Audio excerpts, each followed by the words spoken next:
Dice Apocalipsis capítulo 1 versículo 4, Juan a las 7 iglesias que están en Asia, gracia y paz a vosotros, del que si quiere y quiera venir, y de los 7 espíritus que están delante de su trono. Vamos a ver entonces a continuación, como lo explicamos cuando pasamos por ahí muy rápidamente, que estos 7 espíritus no son 7 espíritus santos, sino que el número 7 es el número de la perfección y de la totalidad, e implica la perfección y el espectro completo que cubre el Espíritu de Dios. Lo vamos a ir viendo con mucha calma en esta noche y vamos a ir bastante despacio. Vamos inmediatamente a ver las otras 2 partes en el Apocalipsis donde aparece esta frase. La segunda es en Apocalipsis 4, versículo 5. Y del trono salían relámpagos y truenos y voces, y delante del trono ardían 7 lámparas de fuego, las cuales son los 7 espíritus de Dios. Cuando Juan da la introducción al libro de Apocalipsis en el capítulo 1, simplemente menciona gracia y paz a ustedes del que es y quiere y que ha de venir, y de los 7 espíritus de Dios. O sea, aquí está haciendo una separación, ¿verdad?, entre el Padre y el Espíritu, mostrándonos la diferencia de ministerios y mostrándonos que el Espíritu tiene un ministerio especial, y lo menciona como los 7 espíritus. La segunda vez que el Espíritu Santo usa esta frase, los menciona asociados con 7 lámparas de fuego. Vean ustedes, las lámparas son luz y el fuego es uno de los elementos que se usan precisamente para el Espíritu Santo. En el día de Pentecostés entró como un viento el Espíritu Santo y sobre cada uno de los apóstoles aparecieron pequeñas lenguas de fuego. Ahora vayamos a Apocalipsis 5, versículo 6. Y miré, y vi que en medio del trono y de los 4 seres vivientes y en medio de los ancianos estaba en pie un cordero como inmolado. Aquí es importante la palabra griega que se usa para cordero, porque en el griego hay 2 palabras para cordero. Una es arnión, que es la que se usa aquí y se refiere a un corderito chiquito,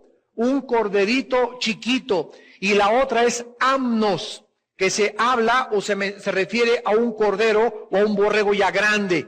Entonces aquí a Cristo se le asocia con un corderito. Mientras más chico, ustedes saben, las ovejas son más indefensos, más frágiles, más tiernos. Y la palabra inmolado es la palabra griega spato, con S, spato, que se refiere a una muerte violenta, a una muerte trágica. Entonces Jesús es visto en el cielo como un cordero pequeñito, indefenso, frágil, tierno, y al mismo tiempo que fue cruelmente asesinado. Es el cuadro o el símbolo que el apóstol Juan nos proyecta acerca de Cristo, y es el símbolo que el Espíritu Santo nos quiere transmitir a nosotros. Ahora dice a continuación que Cristo o este cordero tenía 7 cuernos.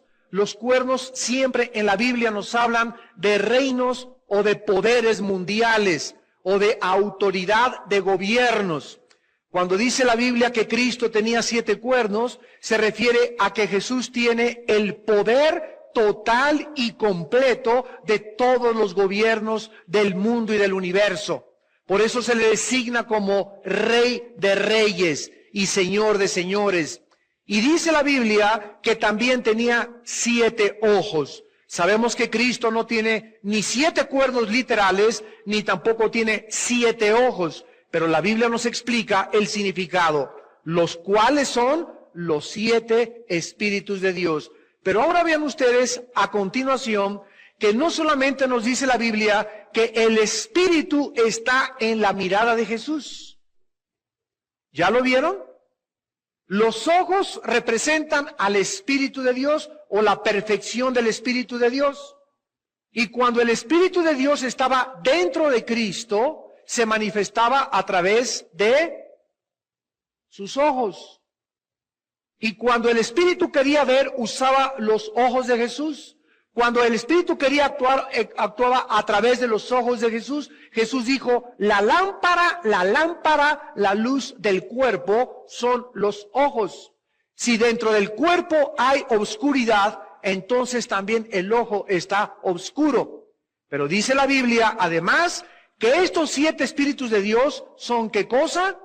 Enviados por toda la tierra.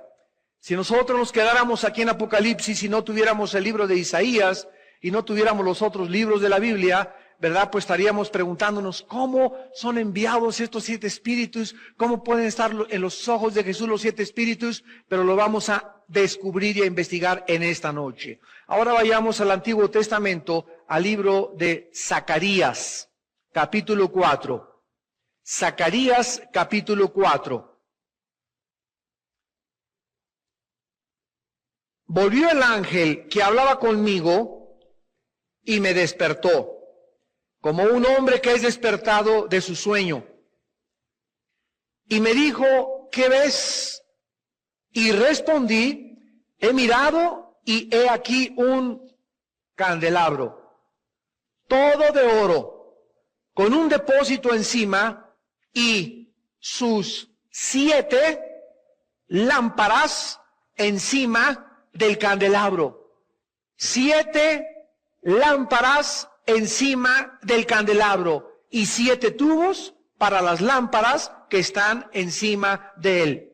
Vean ustedes que es un candelabro con 1, 2, 3, 4, 5 lámparas arriba de él.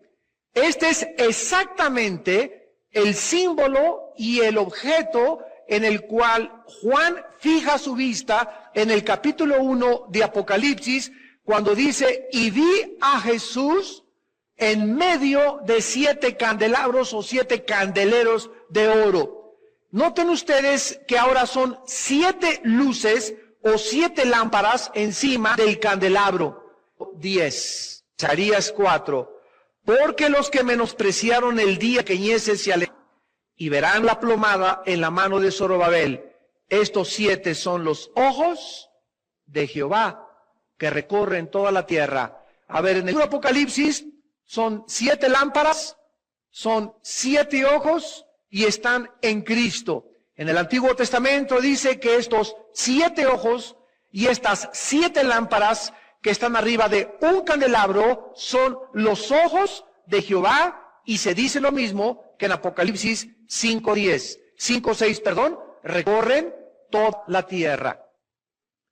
El Espíritu Santo nos muestra anoche que el poder total que estaba dentro de la tercera persona de la Trinidad estuvo en la persona de Jesús mientras Él caminó en la tierra. Jesucristo tenía estas 7 manifestaciones que vamos a comenzar a estudiar del Espíritu Santo. Era el Espíritu de Jehová, Espíritu de sabiduría, de inteligencia, de consejo, de poder, de temor de Jehová. Son 7 manifestaciones que tiene Dios y que son las mismas que tiene para todos nosotros en esta noche. No todos los cristianos, todos tenemos el Espíritu de Jehová, como lo vamos a ver en esta noche. Pero no todos tienen sabiduría, no todos tienen inteligencia, no todos tienen consejo, no todos saben aconsejar, no todos tienen conocimiento, inteligencia, sabiduría, no todos tienen el temor de Dios.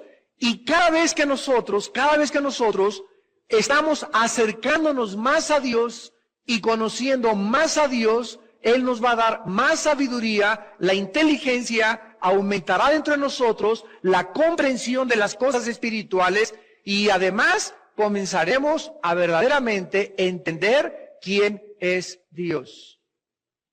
La Biblia dice que estos espíritus recorren toda la tierra porque este espíritu de sabiduría, este espíritu de inteligencia, este espíritu de consejo, Dios está en esta noche y todos los días sobre los ojos de todos los seres humanos, principalmente nosotros los cristianos y los creyentes, para ver, voy a ver si Panchito le puedo dar la inteligencia, y andan recorriendo la tierra, vamos a darle a esta iglesia espíritu de sabiduría, o a esta muchacha espíritu de consejo, o a esta de inteligencia, dependiendo en la situación en la que Dios nos encuentre todos los días es en la forma como nos bendice.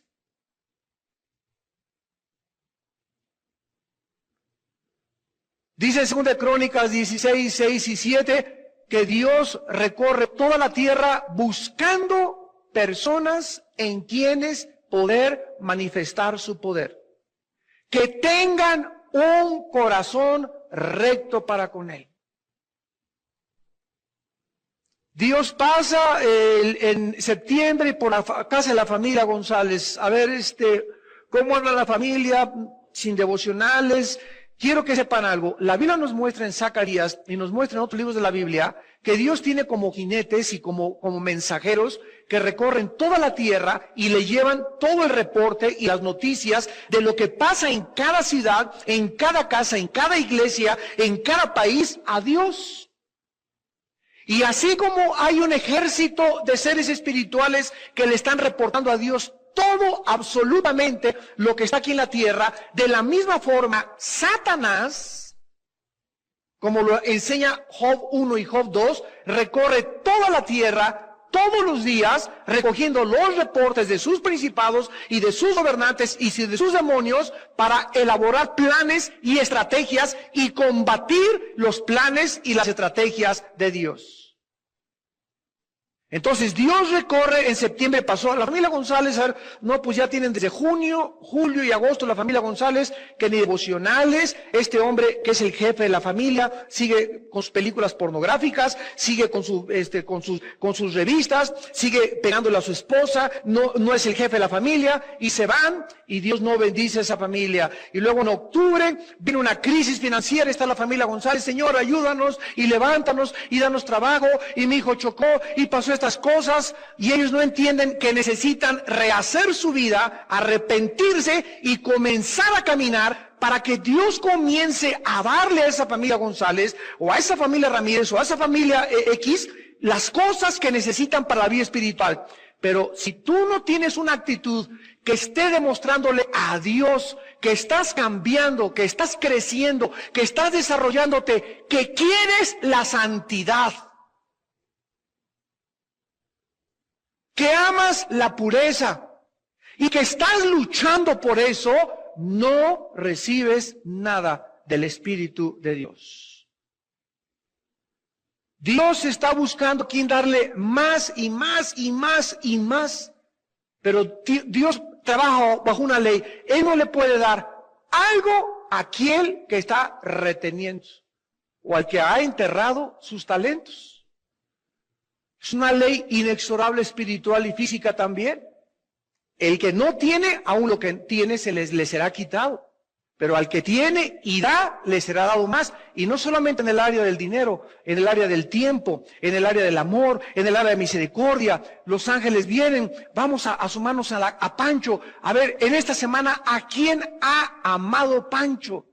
¿A quién ha abrazado? ¿A qué amigo abrazó? ¿Por quién oró? ¿Por quién se interesó? ¿Fue a la cárcel a visitar a alguien? ¿Fue a algún hospital y se preocupó por alguien? ¿Le dio un raite o un aventón a alguna persona?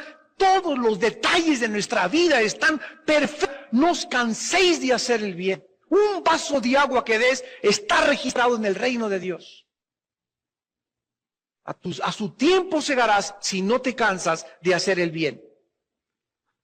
Ahora, vayamos a Isaías 11 y comencemos a estudiar el Espíritu de Jehová, que es el primero. En Isaías 11, versículo 2, se nos enseñan las 7 características del Espíritu Santo.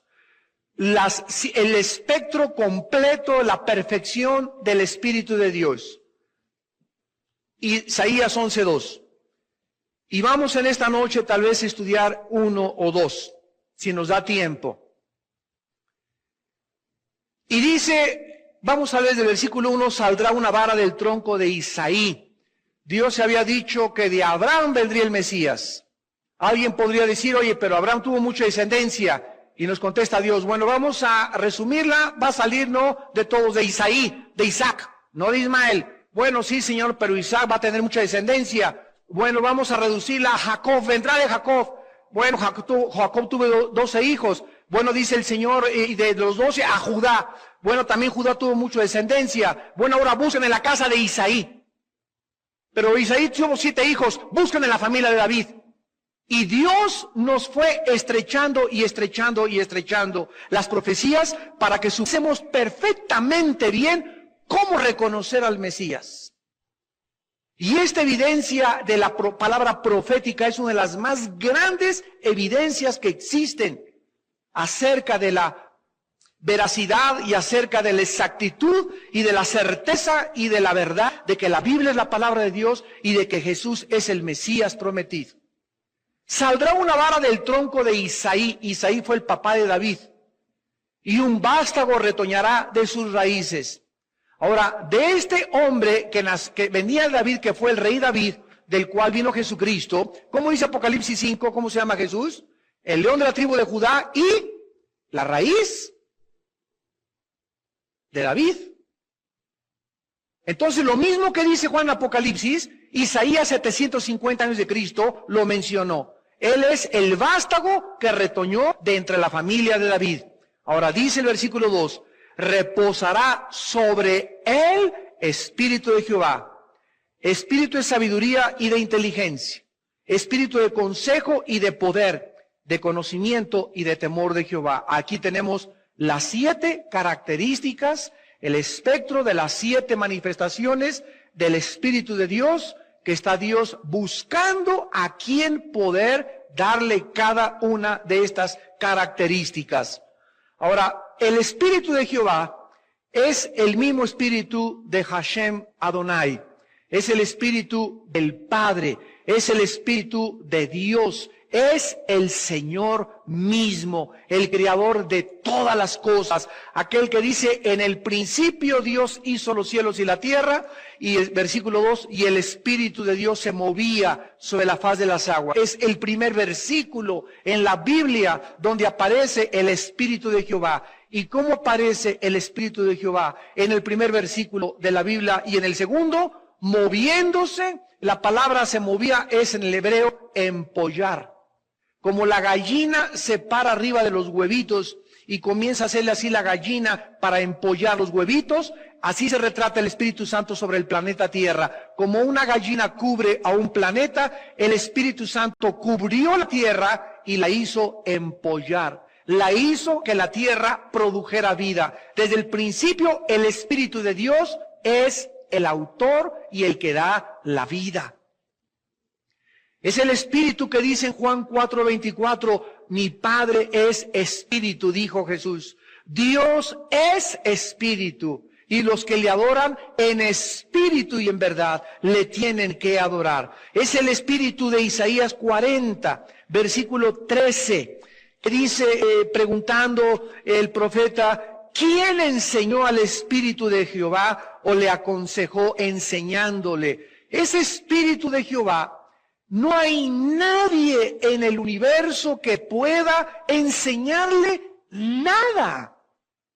Nadie ni nada, nadie le pueden enseñar. Imagínense ustedes quién puede ser superior al Espíritu de Jehová, al Espíritu de Dios, o quién le puede aconsejar.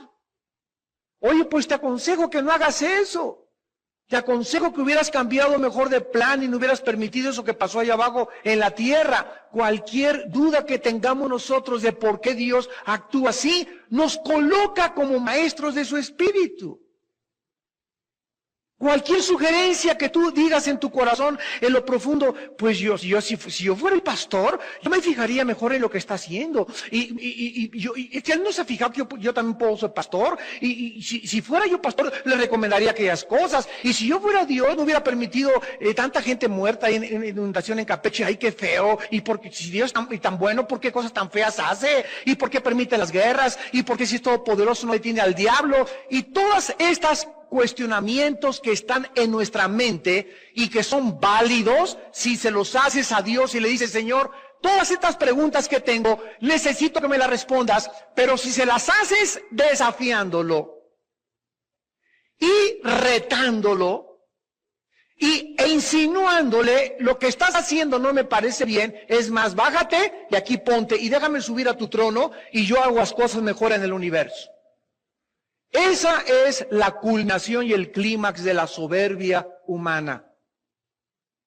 Cuando nosotros creemos que podríamos manejar el universo y controlar las cosas y llevar a cabo todos los acontecimientos y eventos de la historia, mejor que Dios. En ese momento nosotros nos ponemos como maestros de Dios. Y el profeta preguntó hace 2750 años, ¿quién enseñó al Espíritu de Jehová? ¿Quién le aconsejó enseñándole? ¿A quién, dice el versículo 14, a quién le pidió consejo para ser avisado? ¿Quién le enseñó el camino del juicio? ¿O le enseñó conocimiento o le mostró la senda de la prudencia? La respuesta es nadie. Bueno, ese es el Espíritu que estaba dentro de Jesús. ¿Se imaginan?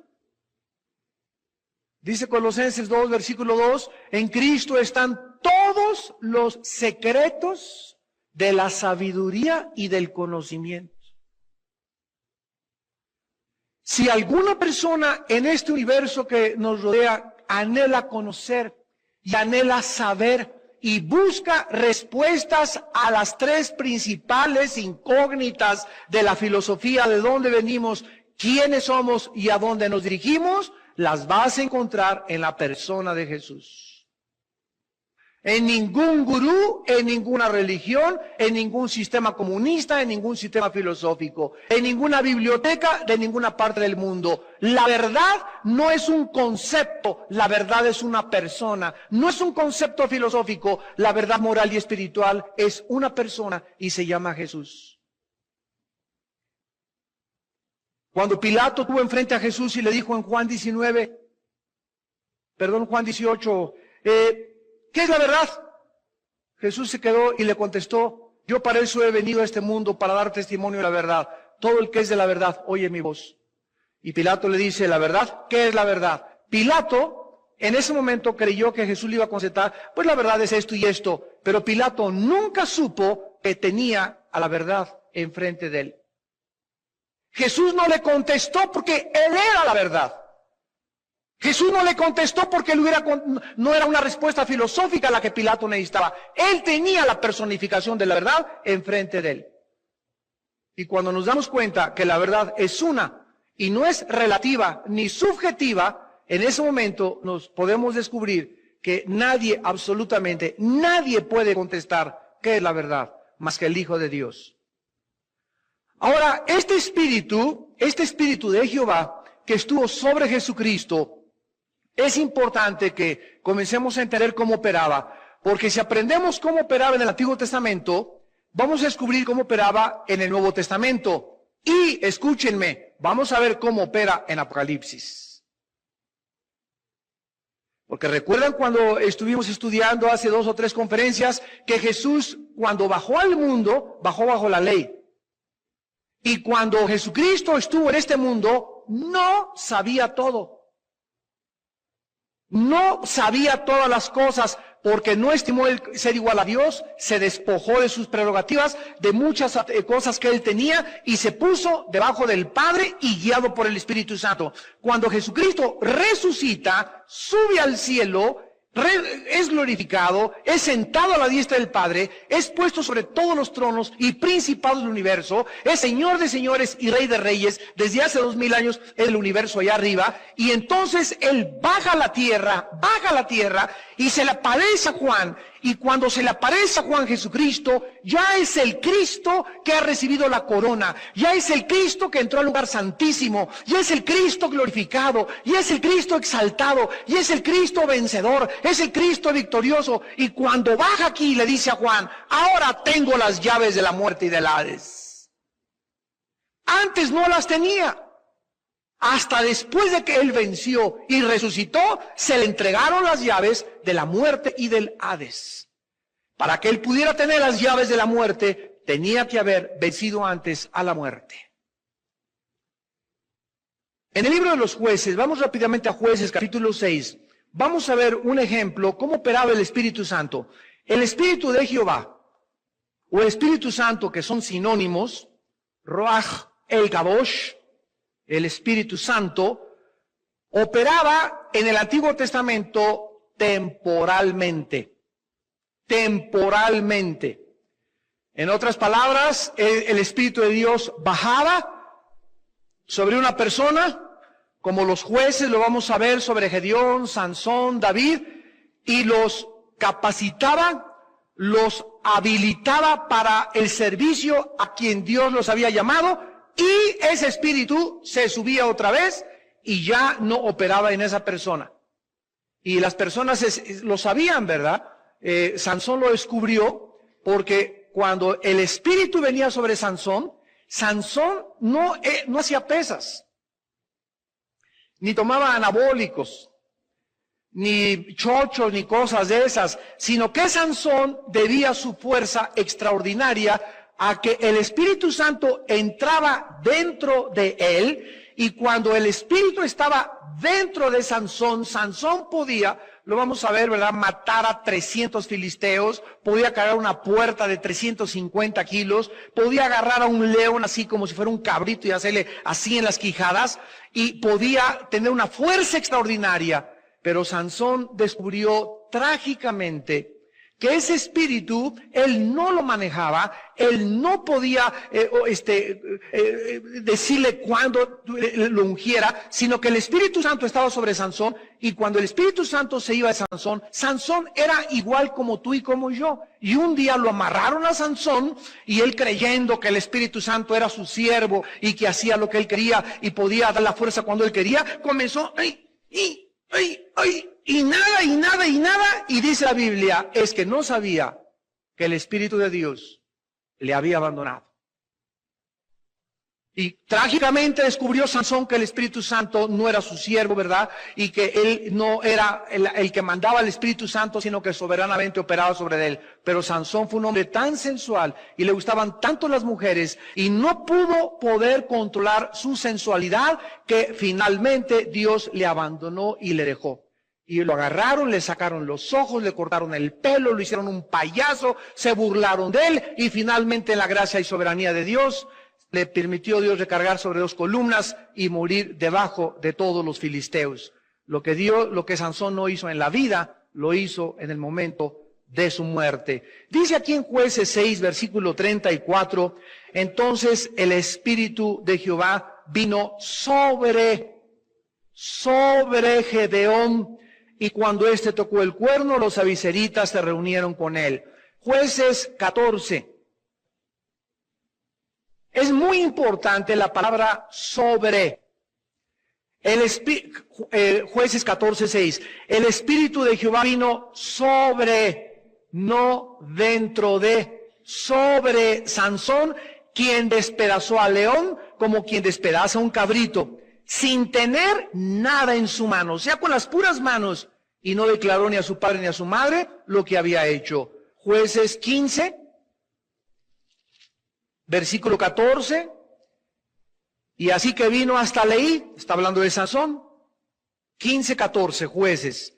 Los filisteos salieron gritando a su encuentro, pero el Espíritu de Jehová vino sobre él, y las cuerdas que estaban en sus brazos volvieron como lino quemado con fuego, y las ataduras se cayeron de sus manos. Y hallando una quijada de asno fresca, extendió la mano y la tomó, y mató con ella a 1000 hombres. ¿Se imaginan ustedes con una quijada de un burro o de un animal matar a 1000 hombres, 1 contra 1000?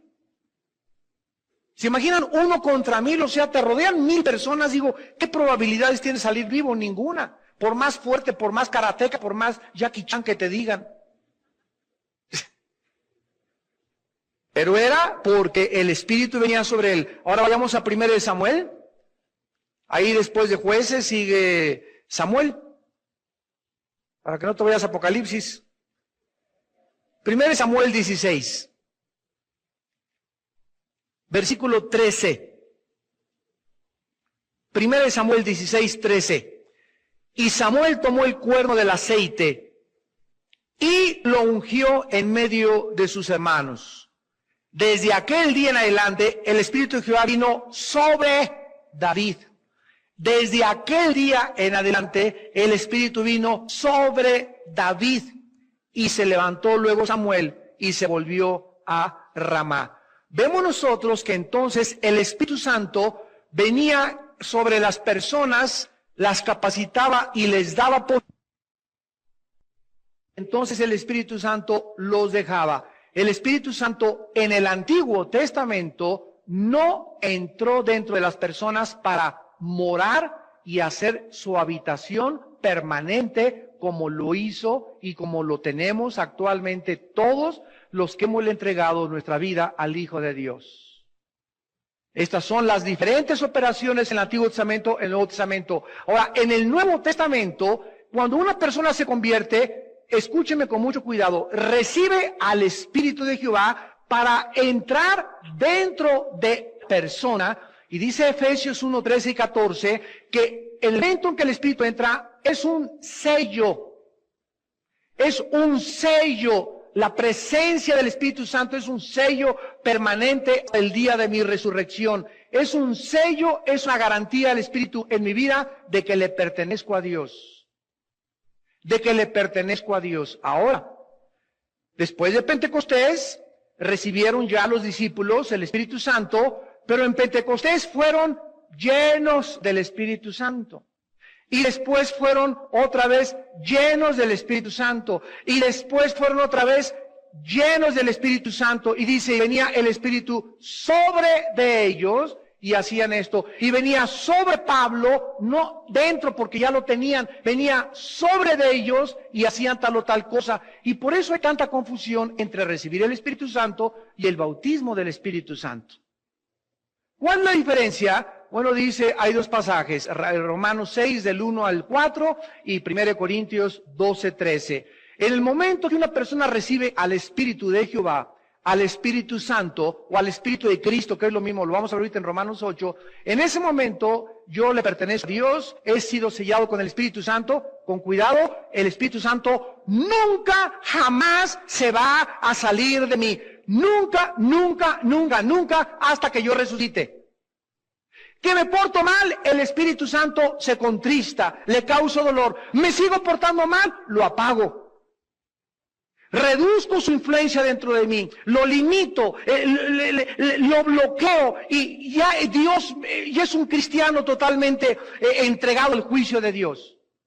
Pero el Espíritu Santo no se sale dentro de mí. Ahora, un cristiano que tiene al Espíritu Santo y es obediente y es puro y es santo, el Espíritu Santo ya está dentro de él y está en toda su manifestación, pero el Espíritu Santo lo comienza a ungir, significa que viene arriba o sobre de él y lo comisiona para tales cosas. Miren, por ejemplo, cuando yo vengo aquí y les predico a ustedes, yo necesito venir aquí forzosamente, ¿verdad? En el Espíritu y humillado y orado y en la palabra y examinar mi corazón. Porque yo me doy cuenta aquí cuando estoy compartiendo la palabra de Dios, que cuando yo me bajo por esas escaleritas, ya no soy igual. Y el día que yo quiero, ahorita voy a aventarme un sermón, si no tengo al Espíritu Santo y en ese momento no está sobre de mí, si no tengo esa unción, no puedo predicar igual. Puedo predicar en la carne y puedo dar un gran sermón, pero no está la gloria de Dios en mi vida, ni la presencia del Espíritu Santo en mi vida. Y cuando uno confía y uno comienza ya a saber y a distinguir cuándo estuvo la presencia de Dios conmigo y cuándo no, comenzamos a sentirnos tan dependientes de Él, que de veras, yo siempre que subo a cualquier lugar, ¿verdad? Me tiemblan las rodillas y no me siento, no sé qué voy a decir, ni mucho menos. Y ya al subirme aquí ya me doy cuenta que algo milagroso pasa, porque no la hago allá abajo. Y qué bueno que Dios nos recuerde continuamente eso. Como dice Pablo, cuando fui a ustedes fui con mucho temblor y con mucho temor. Y me temblaban las rodillas, hasta puse no saber ninguna otra a Cristo y a este crucificado. Entonces es maravilloso descubrir nuestra dependencia, nuestra necesidad de que no es el Espíritu Santo. Si da un buen sermón, Padre, Padre, gracias porque tú lo hiciste a través de mí. Nunca, nunca, nunca te enorgullezcas de ninguna cosa que hagas en la vida. Siempre dale la gloria a Dios para que el Espíritu Santo no se contriste dentro de ti. No bajes y digas, ay, qué padre canté, ¿verdad? Ni Pavarotti. Y qué bien me salió esto, no, hombre, qué bárbaro, es buenísimo, ¿no? Con la guitarra, qué bruto, con el saxo, con la trompeta, con lo que sea. El momento que comenzamos a sentir que somos algo o alguien, ofendemos al Espíritu de Dios. Y esa es la razón por la cual es tan importante recordar, Dios está cercano a los quebrantados y contritos de espíritu. ¿Quieres que se acerque Dios a tu vida? Quebrántate y mantente humillado. ¿Quieres que Dios, lo contrario, quieres que Dios se aleje a tu vida? Comienza a sentir o a creerte que eres algo o alguien. Y así espantas a la paloma. Ahora, en Juan 14:6, vemos que el Espíritu Santo bajó, el Espíritu de Jehová bajó del cielo, el Espíritu de Jehová, como respuesta a una oración de Jesús. Juan 14:16 y 17. Y yo rogaré al Padre. Imagínense si el Padre no le iba a contestar al Hijo, ¿verdad? Cuando Él hizo siempre toda su voluntad. Gracias a este ruego del Hijo al Padre, el Padre nos envió, y la palabra que se usa aquí para el Espíritu Santo en el griego es Paracleto, con K, Paracleto. Se tradujo consolador, pero es la palabra que los griegos usaban para abogado. Abogado. No licenciado, licenciado te habla de licenciaturas. Abogado. La palabra abogado implica alguien que es llamado al lado de otra persona para defenderla, para abogar por ella, para pelear su causa en su lugar de él, con los derechos. Mientras el preso está en la cárcel, el preso no puede salir, hay alguien que lo representa ante los juzgados, ante los jueces, que lo defiende, pide su causa, presenta las pruebas, etcétera, etcétera. Esta es la palabra que se usa para el Espíritu Santo. ¿Por qué? Bueno, aquí lo dice, para que esté con nosotros. El Espíritu Santo es llamado el Paracleto por Jesús, porque el Espíritu Santo viene a nuestra vida, dentro de nosotros, dice Romanos 8, a interceder en nuestro lugar, porque como hemos de pedir, no sabemos. Entonces, cuando yo caigo de rodillas, hoy en la noche, mañana cuando me levante, o cuando estoy orando, muchas veces no sé qué pedirle a Dios. O no sé exactamente si lo que estoy pidiendo es egoísta o a lo mejor debo pedir por otras cosas más importantes. Entonces yo me tengo que recluir, caer en hinojos y comenzar: Padre Santo, te alabo, te bendigo. Es maravilloso cuando comienzas a orar a Dios y no le pides nada, nada más adorarlo. Padre, bendito sea tu nombre, bendito sea Jesús. Comienzas a tener paz, comienzas a ponerte tranquilo contigo y con Dios, comienzas a tranquilizarte, comienzas a estarte quieto delante de Dios 10, 15 minutos. Si tú aprendes a esperar en oración a que el Espíritu Santo comience dentro de ti a salir y a revolotear, y después de que estás orando y alabando a Dios, y el Espíritu Santo siente tu sinceridad, Él siente tu conciencia, Él siente que es tu arrepentimiento. Si el Espíritu siente todas esas cosas, el Espíritu comienza a abrir nuestro entendimiento y a iluminarnos para que pidamos guiados por Él. Y cuando nuestra oración es guiada por el Espíritu de Dios, tenemos la 100% de seguridad que Dios nos contesta. Porque es el Espíritu el que intercede con gemidos indecibles. Y estas no son lenguas, como muchos creen. Ahí dice gemidos que no se pueden decir, o sea, la intención de tu espíritu. Él comienza a sentir lo que más profundo deseas. A lo mejor la hermana le está pidiendo a Dios por otra hermana, pero la hermana en su corazón anhela que su hija se salve. El hermano anhela que su hijo deje las drogas. Y él sabe la intención y el deseo de nuestro corazón. Y cuando nos ven en esa pureza y en esa santidad, el Espíritu Santo comienza a fluir a través de nosotros, a iluminar nuestros pensamientos, para que comencemos a pronunciar palabras que a lo mejor ni siquiera nos salen de la boca, pero la pura intención la conoce el Espíritu, se la comunica al Padre y el Padre nos da la respuesta porque es conforme al Espíritu de Dios nuestra oración. Esto se llama en Efesios 6:18 orar en el Espíritu. Y tampoco es lenguas necesariamente. Muchos creen que nada más en lenguas es en el Espíritu y todos los que no hablan en lenguas pues hablan en la pura carne, ¿verdad? Eso es ridículo, ¿verdad? Son enseñanzas tan tontas. Dice, rogaré al Padre, les dará otro consolador, y este consolador, ¿verdad? Ya vemos, comienza a abogar por mí, a presentar ante el Padre mi causa, y estará con nosotros para siempre. Dice el versículo 17, que también se le llama el Espíritu de verdad. ¿Qué es la verdad? Jesús dijo, yo soy la verdad. ¿Cuándo Jesús comprobó que la verdad no era un concepto? Cuando dijo en Juan 8, 31 al 35, y la verdad los hará libres. Se refería a Él. Él como la verdad es el que nos da la libertad. Entonces, cuando dice la Biblia que el Espíritu de Jehová es el Espíritu de verdad, esto es tremendo.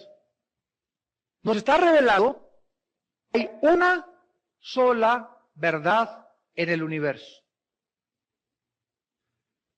Miren, el discurso de bienvenida de una de las principales universidades de Estados Unidos a los estudiantes el primer día.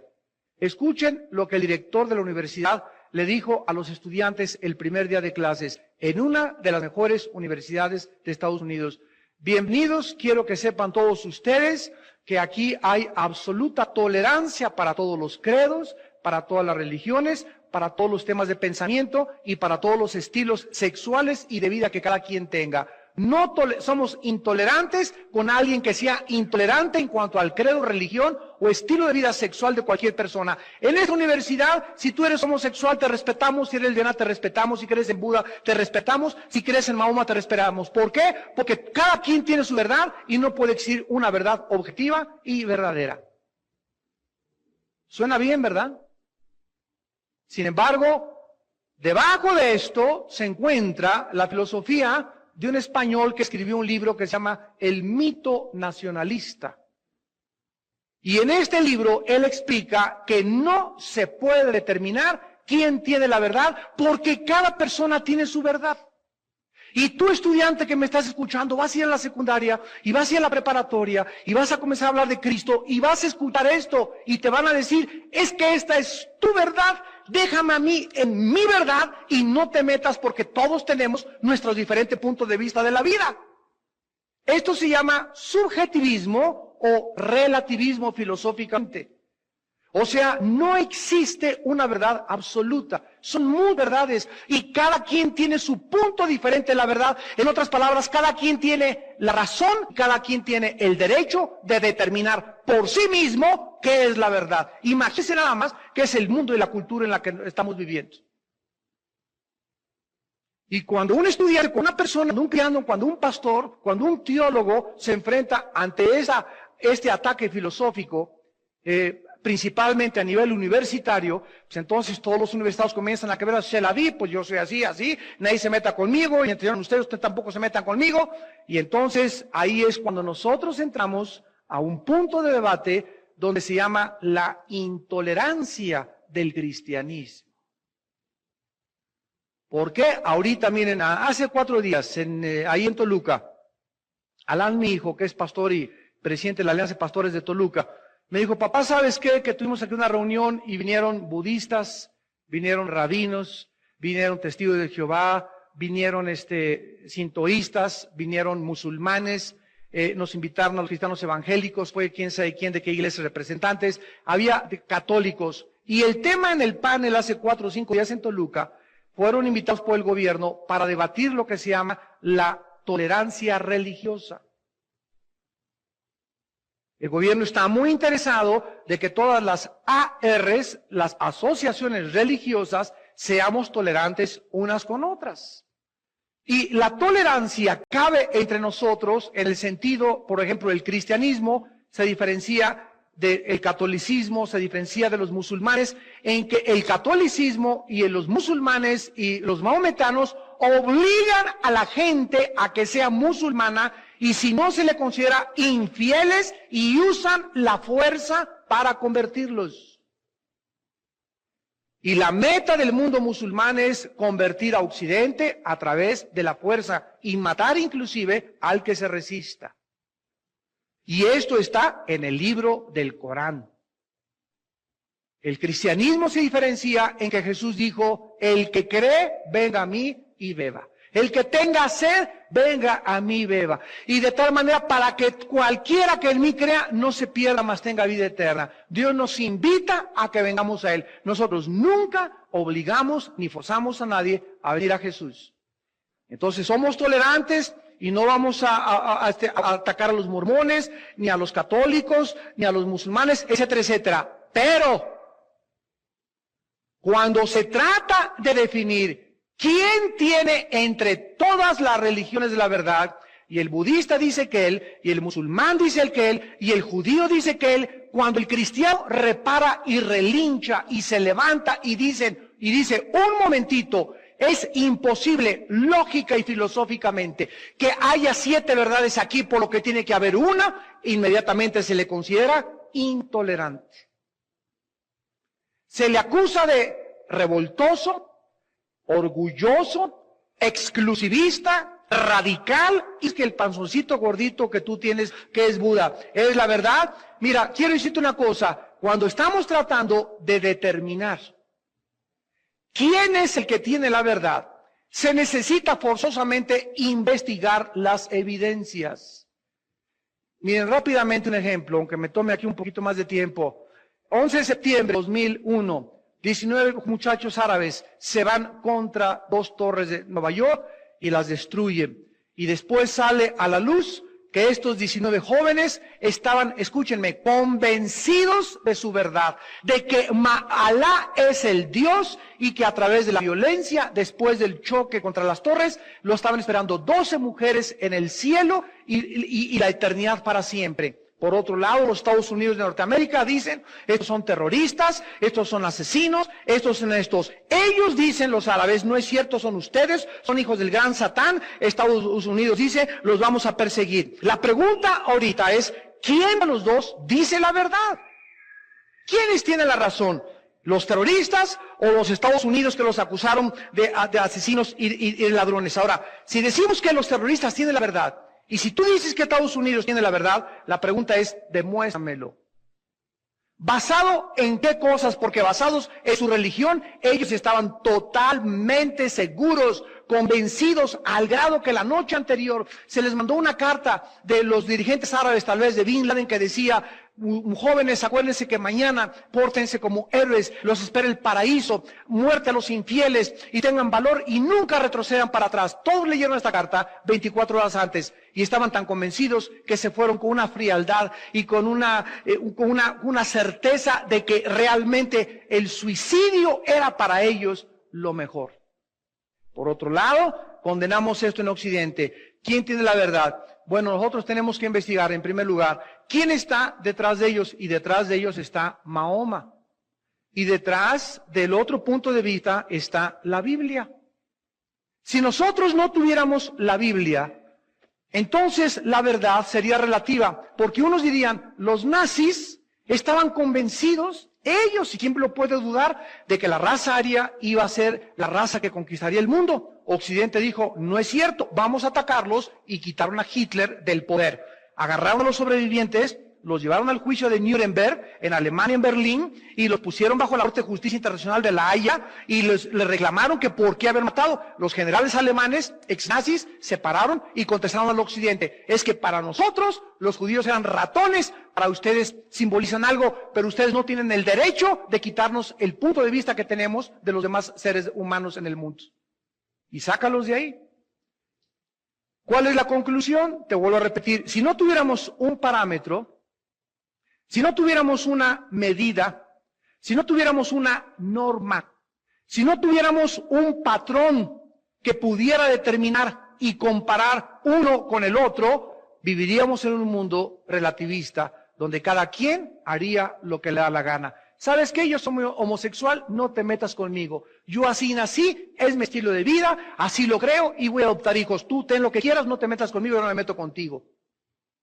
Y cada quien, repito, tendría su verdad relativa.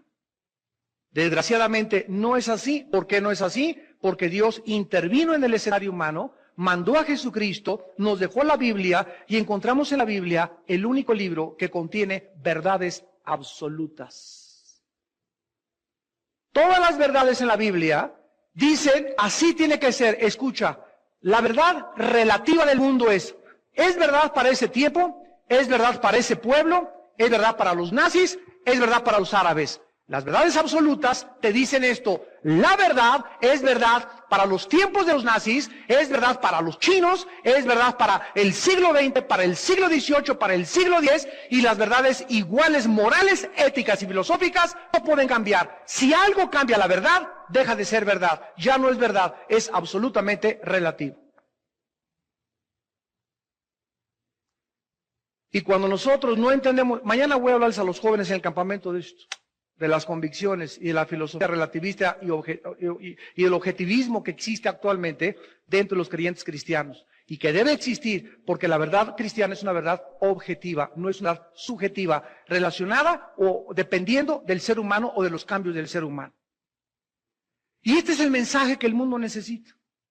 Porque este mensaje no lo puede comunicar nadie más que la Biblia. Y tú lo tienes en tu casa y yo lo tengo en mi corazón. Pero muchos no lo conocen lo suficientemente bien para defenderlo. Y para ver la objetividad, y para ver la claridad, y para ver la transparencia, y para presentarle al mundo y mostrarle. Y esto hace enojar al mundo, repito, porque el mundo no quiere que haya un patrón, ni haya una verdad absoluta, ni haya una realidad a la cual enfrentarse, que es Dios.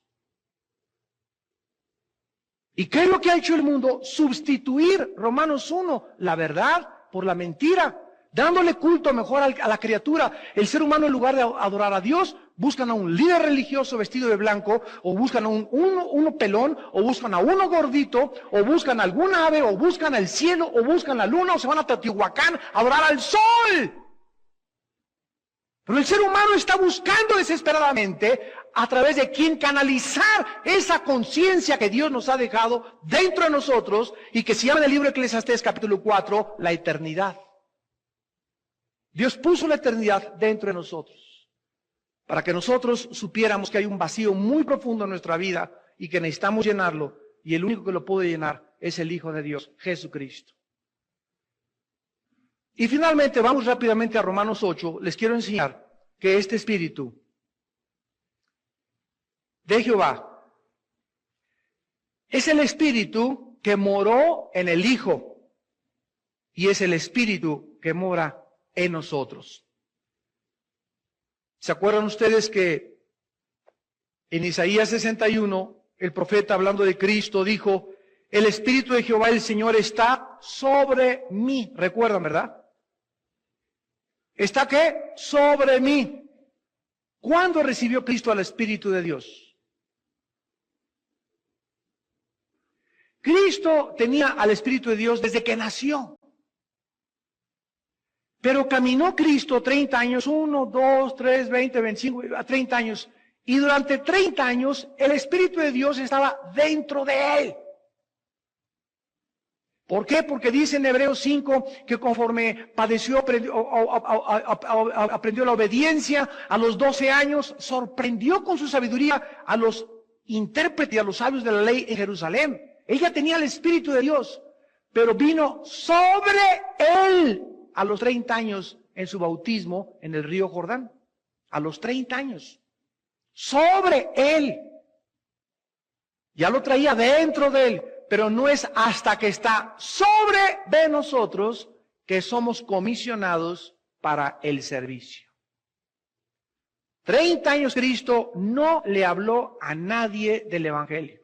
Durante 30 años no sanó ni una tos ni una gripa.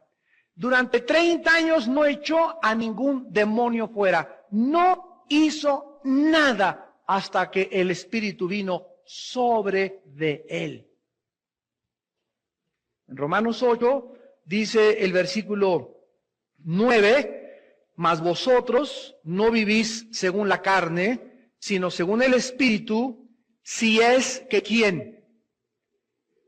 Con lupa, saquen una lupa. Si es que el Espíritu de Dios mora en vosotros. Ahora miren lo que el Espíritu Santo hace. Y si alguno no tiene el Espíritu de ¿quién? ¿Cuántos espíritus tenemos dentro de nosotros? ¿Perdón? Dice la Biblia que el Espíritu del Padre y el Espíritu de Cristo es uno. Tenemos al Espíritu del Padre y tenemos al Espíritu de Cristo dentro de nosotros. ¿Por qué? Porque Cristo es Espíritu y lo tenemos dentro de nosotros cuando lo recibimos como Salvador. Ahora, vayamos más adelante, Romanos 8, versículo 11, ahí mismo, capítulo 8, versículo 11. Y Si el espíritu de aquel que levantó de los muertos, ¿quién es aquel? El Padre. ¿Cómo que Cristo?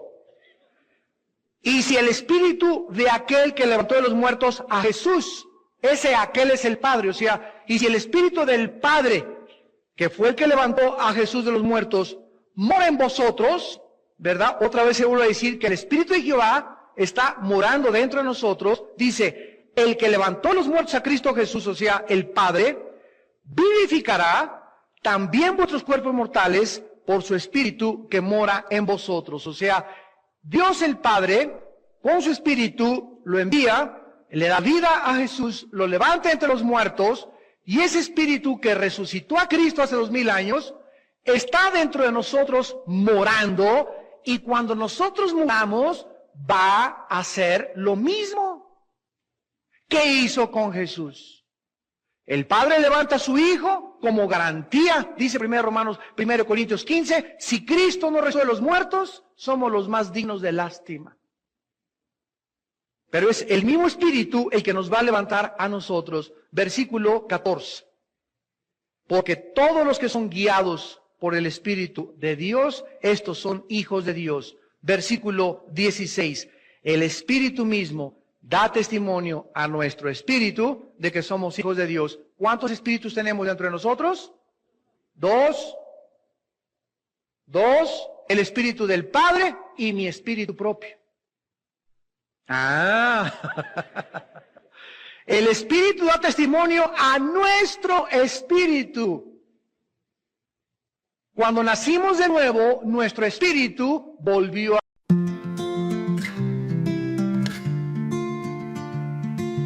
Lights are fading, stars dim low. Where you going, I don't know. Walk the path alone so slow. Feel the wind begin to blow. Empty streets and silent nights. Losing battles, endless fights. Shadow falls on gentle light. Love and pain both taking flight. Go on home, find your place. Leave behind this endless chase. Wipe those tears from your face. Go on home with gentle grace.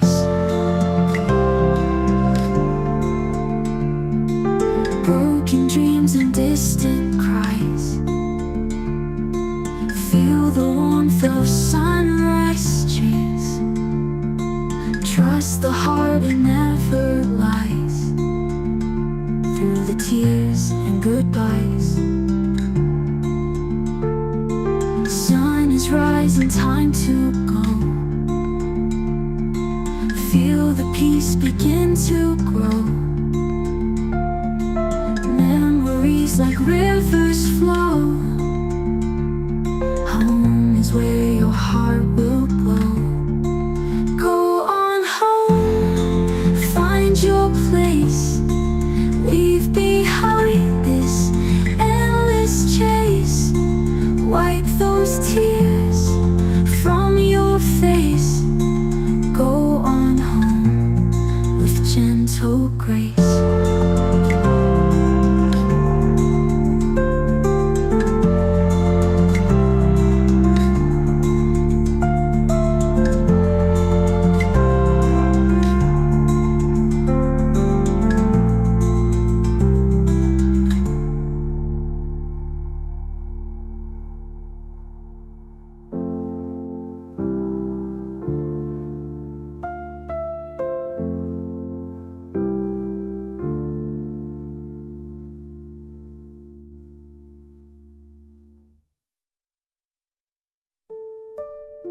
Broken dreams and distant cries. Feel the warmth of sunrise.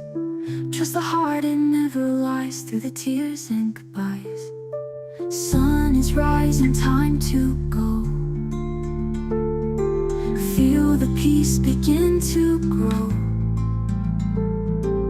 Memories just like rivers flow. Home is where your heart will glow.